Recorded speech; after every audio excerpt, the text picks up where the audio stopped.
কত টাকা, এই টুইটের কপি আমি আপনাদের দেখাচ্ছি, এটা অন রেকর্ড রয়েছে, এক্স হ্যান্ডেলে গেলে আপনারা পাবেন, যে এটা আমি করেছিলাম 14ই মার্চ 2024 সালে লোকসভা নির্বাচনের আগে, যে আপনারা গত 5 বছরে কত টাকা দিয়েছেন আবাস যোজনায় বা গ্রামীণ সড়ক যোজনায় বা 100 দিনের কাজে, এমজি নারেগায়, তার শ্বেতপত্রটা প্রকাশ করুন।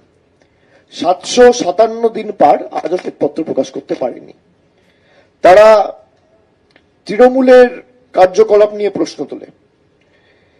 এখানে যারা হোয়াইট পেপারের কথা বলে, যারা দুর্নীতির শ্বেতপত্র প্রকাশ করবে বলে দাবি করেছে, সব থেকে দুর্নীতিগ্রস্ত এলিমেন্ট যারা, এবং খালি বাংলা নয়, দেশের বিভিন্ন প্রান্ত থেকে, যাদের উপর ভুরি ভুরি অভিযোগ, যাদেরকে ইডি সিবিআই ডেকে ঘন্টার পর ঘন্টা ডেকে জিজ্ঞাসাবাদ করেছে, পরের দিন বিজেপিতে গেছে, সব ধোয়া তুলসী পাতা হয়ে গেছে। হিমন্ত বিশ্ব শর্মা থেকে শুরু করে, শুভেন্দু অধিকারী থেকে শুরু করে, নারায়ণ রানে থেকে শুরু করে, অজিত পাওয়ার, সে হয়তো আজকে আমাদের মধ্যে নেই, কিন্তু তিনিও তো গেছেন বিজেপিতে। এরকম ভুরি ভুরি উদাহরণ, একের পর এক উদাহরণ আমাদের সকলের কাছে রয়েছে। যাদের বিরুদ্ধে আপনি বলছেন দুর্নীতির শ্বেতপত্র প্রকাশ করবেন, সব থেকে দুর্নীতিগ্রস্ত গুলো তো আপনার পাশে বসে আছে। কারোর বিরুদ্ধে 4টে 5টা 6টা করে ইডি সিবিআই মামলা। আপনি শ্বেতপত্র ছেড়ে দিন, যাদের বিরুদ্ধে জনসমক্ষে প্রুফ রয়েছে, আপনারা তাদেরকে নিয়ে দুর্নীতির বিরুদ্ধে লড়াই করবেন। শুভেন্দু অধিকারীকে নিয়ে, হিমন্ত বিশ্ব শর্মাকে নিয়ে, পেমা খান্ডুকে নিয়ে, যার বিরুদ্ধে সুপ্রিম কোর্ট অর্ডার দিয়েছে 1250 কোটি টাকার দুর্নীতি হয়েছে, বিজেপির মুখ্যমন্ত্রী নারায়ণ রানে, এদেরকে নিয়ে আপনারা দুর্নীতির বিরুদ্ধে লড়াই করবেন। এগুলো লোক হাসানো। তিনি এরপর বলেছেন 3 নম্বরে, কাটমানি সংস্কৃতির সিন্ডিকেট রাজ নির্মূল করা হবে। সমস্ত সরকারি কর্মচারী ও পেনশনভোগীদের জন্য কেন্দ্রীয় হারে মহার্ঘ ভাতা নিশ্চিত করে 7ম বেতন কমিশন বাস্তবায়ন করা হবে। তিনি বাংলার বাজেট পড়েনি।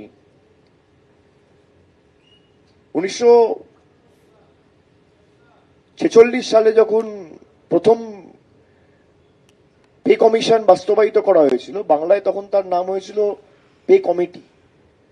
সেভাবে দেখতে গেলে 7 পে কমিশনই বাংলায় বাস্তবায়িত হয়েছে, কিন্তু অ্যাকচুয়াল যে ফার্স্ট পে কমিশন, সেটাকে আমরা বলতাম ফার্স্ট পে কমিটি। কমিশনের জায়গায় কমিটি কথাটা ব্যবহার হতো, আর সেটা হয়েছিল 1959 সালে। আর এই বাজেটে 5 ফেব্রুয়ারি যে বাজেট বিধানসভায় পরিবেশন করা হয়েছে, সেখানে 7 পে কমিশনের কথা স্পষ্টত লেখা রয়েছে। কিন্তু তো জানেনই না, আমাদের সরকার সে ঘোষণা অলরেডি করে দিয়েছে।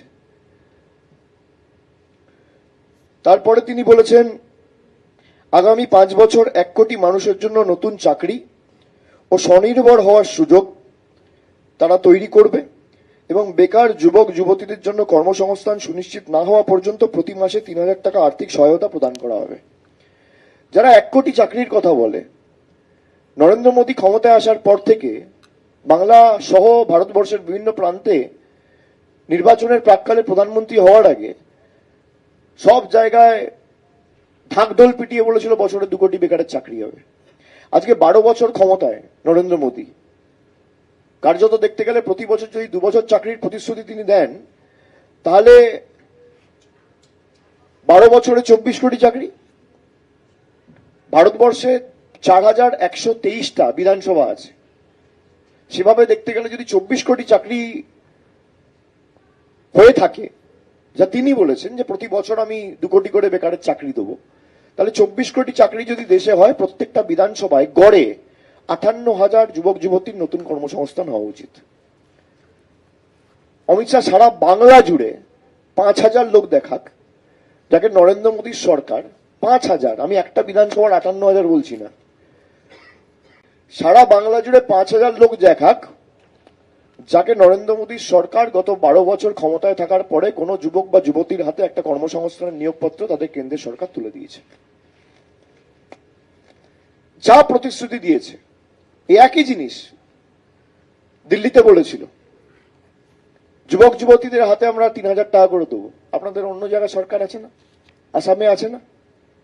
আসামে দিন, ত্রিপুরায় আছে, পাশে বিহার, রাজস্থানে আছে, ইউপিতে আছে, ঝাড়খণ্ডে আছে, গুজরাটে আছে, ছত্তিশগড়ে আছে, অরুণাচলে আছে, একাধিক রাজ্যে এনডিএ সরকার। আপনারা করুন, করে দেখান, কেউ তো বারণ করছে না।